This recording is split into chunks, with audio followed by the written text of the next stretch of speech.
To create an application update policy for Android, navigate to Management, Configuration Profiles, and Add. Choose the platform Android. Click Next.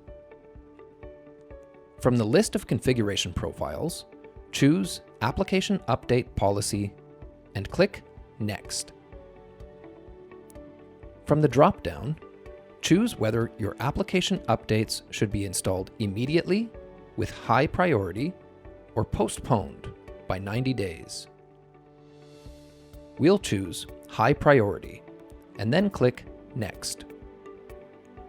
Give your configuration profile a name and description and click Create.